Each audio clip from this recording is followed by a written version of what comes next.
Drejtoria vendore e policisë Vlorë bën me dije në komunikatën e saj për mediat se janë proceduar penalisht 7 shtetas për vepra të ndryshme penale. NL, 40 vjeç, banues në Kanin në Vlorë, pasi dyshohet se më datë 16 mars 2025 ka vjedhur 180 litra vaj ulliri dhe një armë gjao me leje në banesën e një shtetasi në Kanin. Specialistët për hetimin e krimeve në stacionin e policisë Orikum referuan materialet në prokurori, pasi më datë 15/3/2025 në Orikum, pranë portit të jahteve, është djegur pjesërisht një ekskavator në pronësi të shtetasit EC, 46 vjeç, banues në Tragjas. Punohet për zbardhjen dhe dokumentimin e plot ngjarjes. Specialistët për hetimin e krimeve në Komisariatin e Policisë Himarë referuan materialet në prokurori dhe nisën procedimin penal për shtetasit KZ, 84 vjeç dhe IP, 41 vjeç, pasi kanë bërë kallëzim penal ndaj njëri tjetrit për një konflikt pronësie. Specialistët për hetimin e krimeve në Komisariatin e Policisë Sarandë referuan materialet në prokurori dhe nisën procedimin penal për shtetasit EH,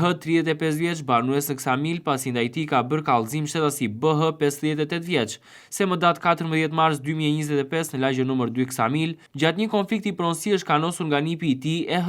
KB, 44 vjeç, banues në Sarandë, pasi dyshohet se më datë 16 mars 2025 në një restorant në lagje nr. 4 ka prishur shqetësim publike duke krijuar zhurma shqetësuese dhe ka kundërshtuar punonjësit e policisë gjatë kryerjes së detyrës. EZ, 35 vjeç dhe SI, 60 vjeç, banuese në Sarandë, pasi më datë 16 mars 2025 për motive të dobta janë konfliktuar fizikisht me njëra tjetrën në rrugë. Materialet ju referuan prokurorisë për veprime të mëtejshme.